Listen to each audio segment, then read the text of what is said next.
Bonjour à toutes et à tous. On va revenir à cette théorie de l'organisation administrative de travail. On a déjà traité dans la séance précédente la problématique.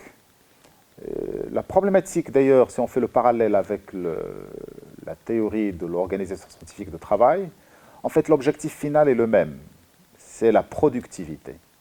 D'ailleurs, c'est le point commun entre toutes les théories de l'approche classique. C'est la recherche de la productivité. Sauf que Taylor s'est intéressé beaucoup plus au travail de l'ouvrier, alors que Fayol s'est intéressé au travail de manager, de l'administrateur. Donc la recherche de la productivité par l'administration, par le management, par la direction. Voilà. Pour répondre à cette problématique, Fayol va commencer d'ailleurs son travail par identifier les grandes fonctions de l'entreprise. Il va être parmi les premiers à diviser l'entreprise en grandes fonctions. Et pour dire que le travail global demandé à l'entreprise va être réalisé par quelques fonctions. Voilà. Quelles sont ces fonctions? Donc, les fonctions devront être remplies dans toute entreprise, quelle que soit sa taille, quelle que soit son activité, sont au nombre de 6. La fonction technique, la fonction commerciale, la fonction financière, la fonction comptable, la fonction de sécurité et finalement la fonction administrative. Revenons à la fonction technique. C'est la fonction de production. C'est là où on réalise le produit. C'est la fabrication. Donc le rôle de la fonction technique, c'est la fabrication de produits. La fonction commerciale, à l'époque, on ne parlait pas encore de marketing, mais seulement de fonctions commerciales très limitées, dont les rôles, la mission était très limitée. La fonction commerciale, on peut dire qu'il se limitait à la vente de produits finis, et parfois même aux achats de matières premières, etc. Donc, on peut dire que la fonction commerciale avait comme rôle les achats et ventes. La fonction financière, comme toujours, c'est la recherche des capitaux. Les capitaux nécessaires pour l'investissement, mais les capitaux aussi nécessaires pour assurer le fonctionnement quotidien de l'entreprise. La fonction comptable, c'est une fonction d'enregistrement de toutes les opérations, et même parfois à l'époque pour pour compter les heures de travail, pour assurer la paix des salariés. La fonction de sécurité, qui avait et qui a toujours, comme dans les entreprises, comme rôle, la protection des salariés, la protection des biens, la protection de local, des machines, etc. Tout ce qui est dans l'entreprise. Et on doit trouver une fonction chargée de la sécurité avec un responsable, avec des salariés qui travaillent dans cette fonction. Et finalement, la fonction administrative. Voilà, la fonction administrative, on peut dire, aujourd'hui, c'est la fonction de direction. Voilà. Et la fonction de direction, ou la fonction administrative, ou la fonction de management, on peut l'appeler de ces différentes façons, c'est une fonction transversale. Ça veut dire qu'elle transcende toutes les autres fonctions. Il se retrouve dans toutes les autres fonctions. Et il fait l'exception. Et c'est pourquoi, pour Fayol, c'est la fonction la plus importante. Et si on veut obtenir la productivité, il ne s'agit pas seulement de mettre l'accent sur la fonction de production, sur la fonction commerciale, mais de mettre l'accent sur la fonction administrative. C'est le cerveau de l'organisation, c'est la tête de l'entreprise, c'est la direction de l'entreprise.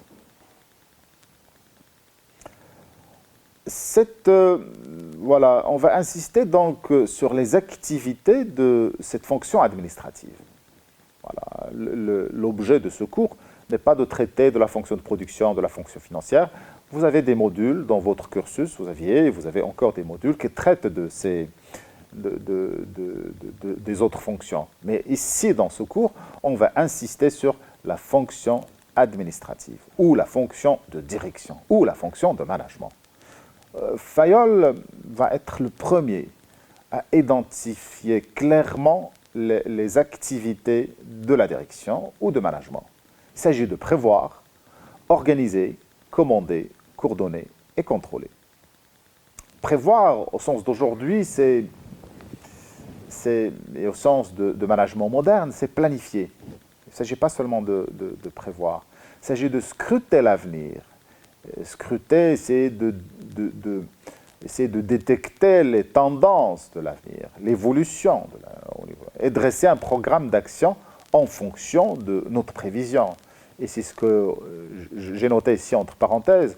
On dirait aujourd'hui planification. D'ailleurs, aujourd'hui, les fonctions de management, c'est la planification, l'organisation, la direction et le contrôle. Et vous voyez le parallèle avec Fayol. Il a déjà dit ça en 1916, c'est-à-dire au début du XXe siècle. Après un siècle, on continue de dire à peu près la même chose, bien sûr avec quelques différences. Deuxième activité de la fonction administrative, c'est organiser. Vous savez que organiser, c'est doter l'entreprise d'une structure sociale. Ça veut dire une structure où il y a division de travail, où il y a division au niveau de la hiérarchie, de système de commande. Ça veut dire une division sur le plan vertical, il s'agit d'établir la hiérarchie, et une division, décomposition des tâches sur le plan horizontal, c'est la division de travail. Et une définition des responsabilités et des procédures de décision. Ça veut dire on nomme des responsables à la tête de chaque service ou de chaque fonction, et bien sûr en établissant aussi des procédures. Et ce sont les procédures, les méthodes, les règles et les procédures de décision. Ça veut dire en matière de prise de décision, parce que toute l'administration, tout le management, toute la gestion, sont des sciences de l'action, de la prise de décision. Deuxième activité de la fonction administrative, c'est commander. Il s'agit de donner des ordres, des directives aux employés pour les diriger, afin qu'ils puissent réaliser des objectifs. Coordonner, il s'agit d'harmoniser les actions des services et de tout le personnel et des salariés, et contrôler vers la fin, veiller au respect des règles et des ordres donnés. Le contrôle doit être rapide et suivi de sanctions. Voilà. Donc, dans la fonction de direction, on va essayer d'étudier maintenant les principes qui doivent être appliqués ou respectés. Voilà quelques principes. On va voir d'ailleurs, sur certains principes, il y a une ressemblance entre la théorie de l'organisation scientifique de travail et la théorie qu'on est en train d'étudier de l'organisation administrative de travail. Toujours la division du travail. Et ça, c'est un principe indiscutable pour toutes les théories de l'approche classique. Fayol va introduire cette notion d'autorité, de responsabilité, de l'équilibre entre l'autorité et la responsabilité. On va voir d'abord ce qu'on entend par la responsabilité. En fait, être responsable, c'est assurer une fonction. C'est une mission conférée ou confiée à un administrateur. Ça veut dire un manager, ou un directeur, ou un chef de service, ou un chef d'équipe. Il a une mission, et cette mission est confiée par une autorité supérieure.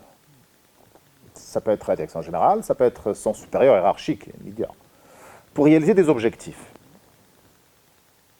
Et devant cette autorité supérieure, le responsable doit répondre de ses actes et de les assumer.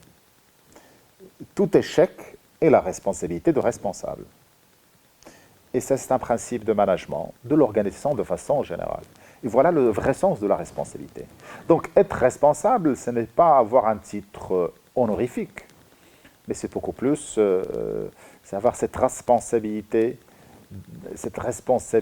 de réaliser des objectifs et de supporter les conséquences des actions, telles que l'échec. Je vous donne un exemple pour une équipe de foot, par exemple. La réussite, c'est avant tout la réussite des joueurs. Par la suite, on peut dire l'entraîneur a bien montré aux joueurs, tactique qui a réussi, etc. Mais ce qu'on va voir, c'est d'abord les joueurs, les acteurs responsables de la réussite. Mais en cas d'échec, le premier qu'on va citer, ce ne sont pas les joueurs, mais c'est l'entraîneur. C'est pour voir le sens et le poids de la responsabilité. on est responsable des échecs avant qu'on soit responsable de la réussite. D'ailleurs, dans une organisation, une entreprise, comment on sait que quelqu'un est responsable? C'est par sa fonction. Toute personne ayant une fonction dans une entreprise est un responsable. Donc la fonction est la marque de la responsabilité. Maintenant, si on veut voir du côté de l'autorité, l'autorité, tout simplement, c'est le pouvoir de se faire obéir. Dans l'entreprise, j'ai une autorité, ça veut dire j'ai le droit d'être obéi par mes subalternes, ceux qui sont sous ma responsabilité, ou travaillent sous ma responsabilité. Comment on sait que quelqu'un a de l'autorité? Quelqu'un a de l'autorité lorsqu'il peut sanctionner. Donc on va dire que la sanction est la marque de l'autorité. Mais la sanction ne prend pas toujours le sens de punition. Sanctionner n'est pas toujours punir.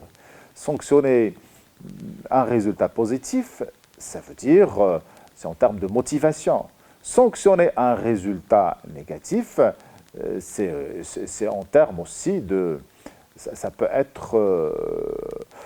prendre le sens négatif de la sanction.